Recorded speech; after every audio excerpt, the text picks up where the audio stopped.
And yeah, on a different topic, I was checking a bit your YouTube channel. You have a growing YouTube channel, and also TikTok. I sometimes see your TikToks. So yeah, how did this develop? And especially TikTok. TikTok is still a secret for me a bit. Like I know, and I have a TikTok account. I have uploaded some videos, but I'm not so into it. And I would like to have more here. But yeah, how is YouTube, TikTok? How did that work for you? And how do you think people receive your memory sessions there? I'm a bit like you. Sometimes it's hard for me to be consistent on what I do. So that's my problem with TikTok and YouTube. But it's a very nice way to spread at least and to share. And I don't talk much about memory sports there. I just talk about like memory advices and productivity, focus, what may be useful in the daily life of everybody. And it works good. YouTube is working good. TikTok, I don't have the patience to always put, you have to be very consistent. But TikTok works much better than YouTube. You attract much more people than you do on YouTube, of course, and you evolve, I would say, faster, but it's not the same publicity that you do, of course, and you don't put the same content and the same quality.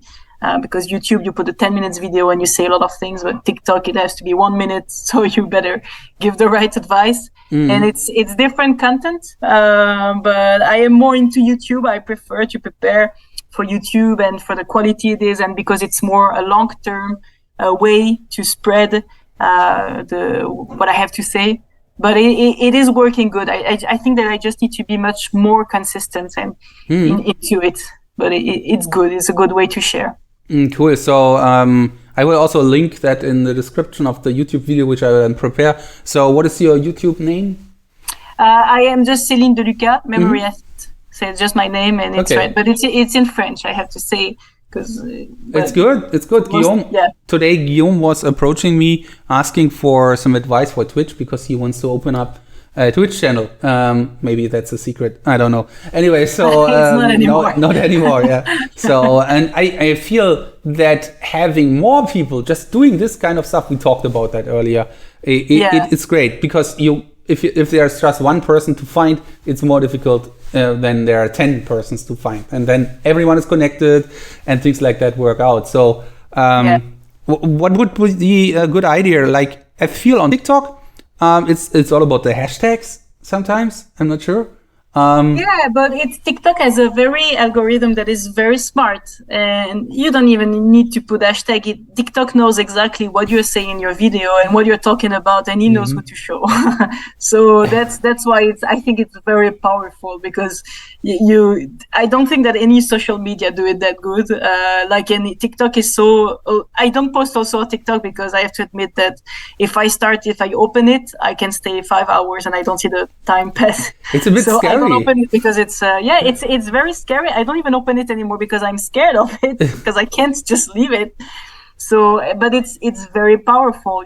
They know what you're talking about. You just put a few words in the description, a few hashtags, 2 or 3, because there's not much space, and then you just spread, and they know who to show to, and then piece by piece they will show to the maximum people. So it's a powerful tool. Yeah, it's very powerful, and as I said, it's a bit scary to have all these patterns which they just use.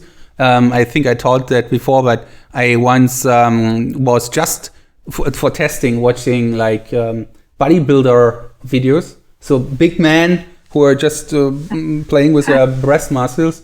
And after 2 days, I had only these videos on my feed. There was nothing else. It was just like big, nice-looking man which playing with their muscles. So it's just interesting that this changes so fast. The algorithm is crazy. I feel this is...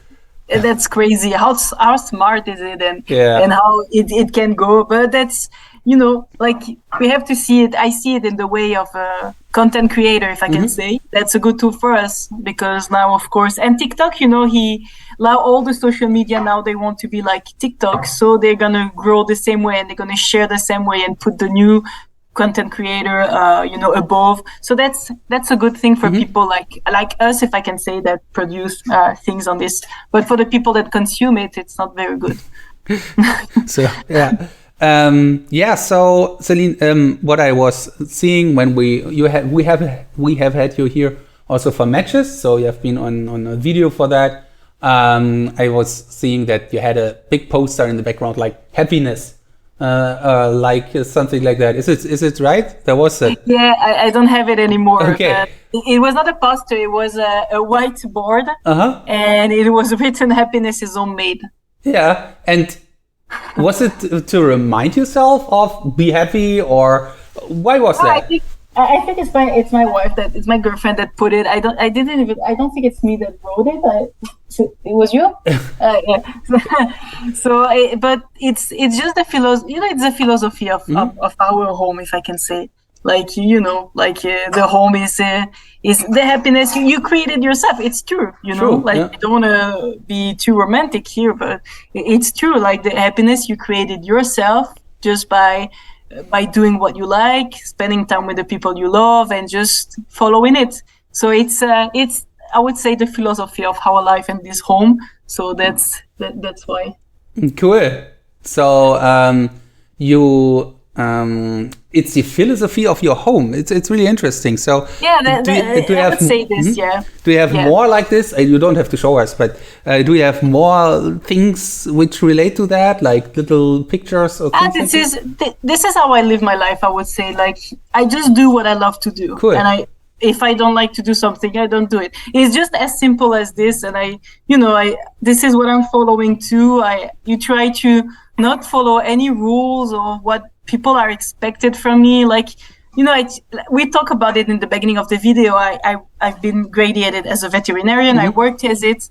And now, there could be people that could say like, oh yeah, but you studied and now you're going to change the field and it's not nice. But I do whatever I want, like if I wanted to do something that make me more happy. So I did it. And then if I'm not happy anymore, I will just change. And I do everything like this in my life. Cool. I spend time just with the people that I love. And if there are just three, this is just three. And I don't force myself to do anything else. I just do what I love. And if I like to train for 3 hours, I will train for 3 hours because that's what makes me happy.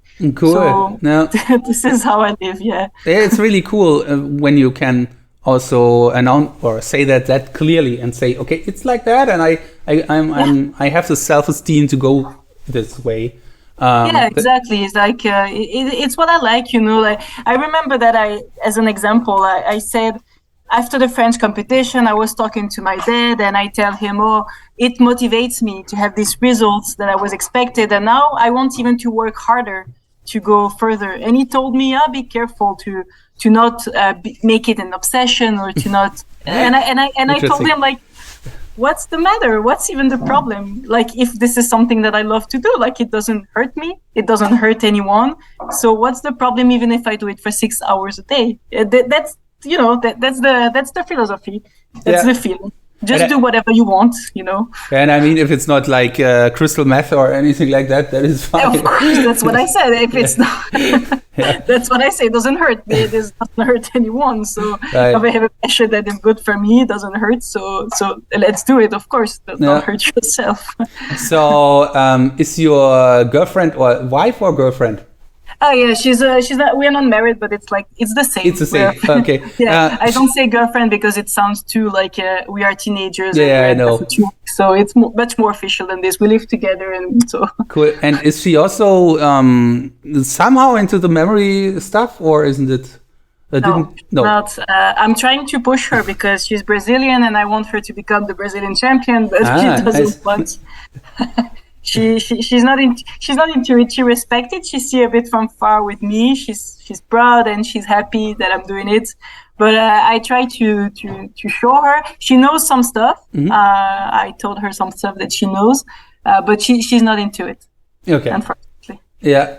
And sometimes I feel it's quite hard to get people around me, also from my family, interested. They're watching a bit and they're seeing, oh wow, yes, it's very interesting, and they cheer for me, but. Everything beside that is just like do your stuff. I try to put my family, my father and my stepmom to the French Open into the discovery disciplines. So I motivated them. They were very motivated. I would say I will teach you and everything. And then they saw the prices of the plane, the car to go there, and they didn't understand how I could spend this money to do that. Yeah. So they, that's this, like it's interesting, but to get into it, it's what we said, like just try and see how it goes. I was organizing in my hometown the North German Championship one time, and that was the one time when my mother was also joining the competition.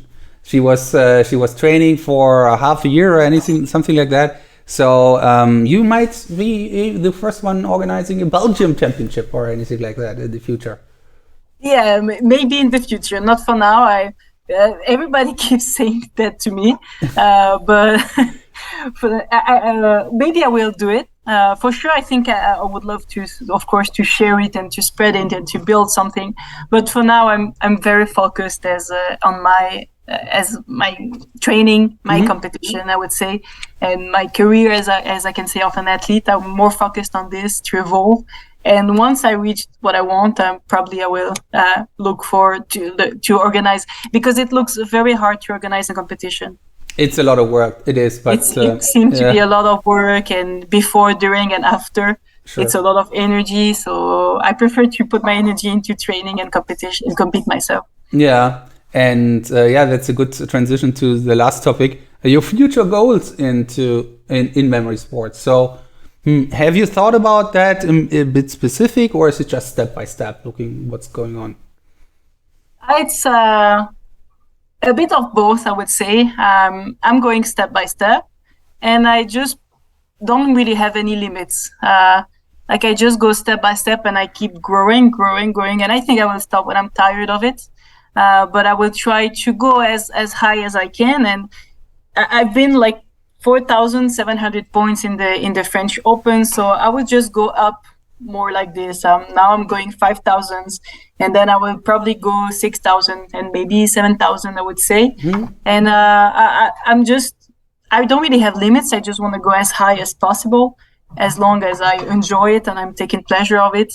But I want to go as high as possible. So I'm just focusing, because memory sports, like I don't have any power on the other competitors, but I have power on me and on what I want. So for me, I would love, and for me, the perfect goal is in traditional format to reach maybe the 7,000 points. If I can do that, I would be extremely happy. That's a high goal that I would like to reach. And I'm focusing on the rest, and what I do in competition or in anything, like it depends on the others. So I don't have any power on this. Cool. So you're focusing on your self-improvement in terms of memory sports. I think exactly. My goal is my improvement. It's nice. It fits your philosophy, right? Like, do your thing, what is good for you, and not for. Don't think too much about the others. It's up to you, and you have to take your life into your own hands. Yeah, exactly. And like, because you'd be disappointed if I say, I want to be a world champion. Like, it's not that easy. I can say this because I don't know. Maybe someone else will arrive, will always be better, and I will always be depressed if I don't reach the goal. But if I focused on my own goal and the score that I want to reach, if the French Open, I would score my score and I would be the fifth, I would be happy. Because my goal was not to be in any podium of everything. My goal was to reach more than 4,000. So I did it. So that makes me happy, Cool. Céline, how can people reach out to you? We have already mentioned YouTube and TikTok. What else? Instagram mainly. Yeah. Twitter. You also have a Twitter account, right? Yeah. So it's Céline De Luca Memory. My Instagram account. It's much easier to reach me from the chat and everything than YouTube or anything, or TikTok also, but TikTok is harder. Instagram, you can reach me directly. No problem. Yeah, Céline, thank you very much. Anything from your side you would like to mention in the end here today? Nothing that I would like to mention, but what are your advice to evolve in memory sports in higher level? Yeah, I mean, this one thing is no limits. This is always important. You should actually, the best way would be don't take a look on the world records or anything like that. Or if you do, then just put 50% on it and then go for that. So it's like that's the main advice to go beyond your limits. And if you struggle with getting 200 digits, then go for 250. So it's always like that, because if you just aim for 200, how can you ever reach 250 if you just aim for 200? So you might get 198, 199, but you don't improve. So that's one point. And for me, actually, it was having a clear goal, like becoming world champion was a goal. But I don't think it's for everyone the same. And for me, it was also a disadvantage, because after that, I was like, okay, I have achieved that. And now what's going on? So it's a bit more difficult then to motivate yourself. And get in touch with the other people. That's the third thing, because that really helps. If you're sitting there alone for yourself and having no one talking to, it's tough, because then it's hard to motivate yourself sometimes. And I think you did a great job to get in touch with everyone, with Andrea and the French Open. I think that's the best way. Get in touch with the people. Yeah. By the way, I'm saying here because I know that there are people watching it, that there will be connections, but Andrea helped me a lot for the French Open, and I'm very, very glad.